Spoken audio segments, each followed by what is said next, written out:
Every week, the team of DNAinfo joins us live to talk about the stories they're working on, and this is no exception. We have DNAinfo managing editor, the grand poobah, I like to call him. Shamus Toomey is with us, and Shamus, the Blue Line hero meets the president, but still doesn't know who the woman is he saved. Is this right? Yeah, so if you remember, it was a year ago today that a woman fell down on the tracks in the Blue Line, and out of nowhere, a guy in a big orange sweatshirt jumped down there and held up his hands and stopped the train from hitting her.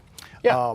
We have a unique connection to this story because our radio director, John Hansen, was on the platform and sort of watched all this go down. And as Eddie Palacio was stopping this woman, John thought to pick up his phone, and he took a little video of it. And they've sort of been interconnected ever since. John asked him his name. He did a story about it. Eddie just got on the train and went to work, didn't tell anybody at work. He told his boss to say, hey, by the way, I'm late, I helped a woman. But little did he know the thing was blowing up on social media, and he became the Blue Line hero. And so we caught up with him for the 1 year anniversary, just say, Eddie, how has your life changed? And John did a fascinating podcast that you can access through our site, and just talks to him. Eddie is one of the great Chicagoans, not just because he's a great quote, but he's a very, very grounded guy, and he's got very good just sort of perspective on what all this means. And he's didn't want to be the hero, but ever since then, he's his boss called him out to Washington and gave him these the Homeland Security Valor Award because he's a TSA guy. When was that picture taken?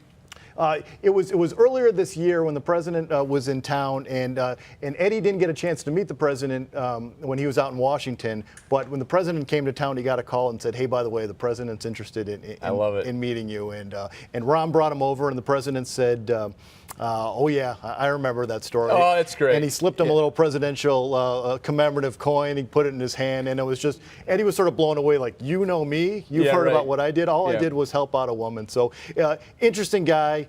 Pilsen resident, and he's like I said, he's just a grounded guy who said, I just did what my instincts were. That's awesome. And he's still kind of getting emails from around the country about it. So fantastic. Yeah. All right, from that story, let's talk about Humboldt Park Beach. And the future of the beach is uncertain, and some folks are upset about this, right? Right. So Humboldt Park's got a lagoon, but they put in a sand beach there a while back. And last year, when all the beaches were closed for bacteria, that was the only place in the city where you actually go on the beach safely.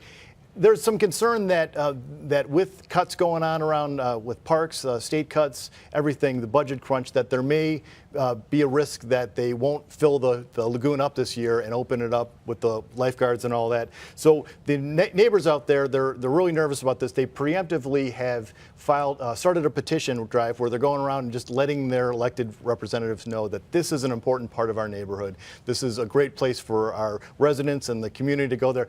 Don't mess with it, please. We need this. We need this urban oasis. Yeah, a lot of people don't even know about it, but there are lifeguards there and life stations, and it's just like a regular Lake Michigan beach. Yeah. It just happens to be in the middle of Humboldt Park. It's fascinating. Yeah. And the Alderman's office acknowledged that there are some ideas of what maybe we could do otherwise, but it hasn't gotten to the point where they're shutting it down. And the Park District made clear that it plans to open this year on schedule. But the residents will believe it when they see it. All right.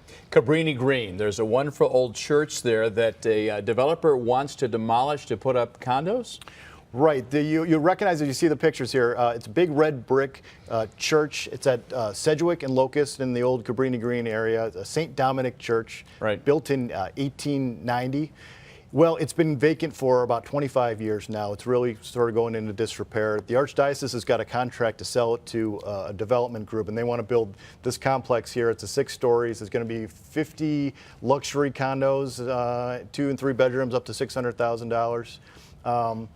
And what's interesting is the residents. There was a meeting this week when they presented it, and the residents were, at least ones that came out, were okay with it. They know that this church has really sort of been seen better days, and they were excited for the chance to get something new in there. As you know, that whole neighborhood has gone huge changes in the last 25 years, and this is one of the old relics of it. But it really is. It's all boarded up. And what did preservationists say about it in terms of its historic merit? Sure, it's been on their watch list for years because they know it was targeted. Yeah. You know, it's historically significant. It's a beautiful building, you know, just with the soaring towers and the red brick. But you know, it has not been the same outcry to save this one as, say, some of the others, St. Gelasius on the south side or something like that. Got so it's not a done deal yet. The site has already been rezoned, but there's a little bit left to do. So they're still presenting the plan and trying to get the city approval. So we'll see. The current plan is to start construction in the fall if they get all of their work done. So we.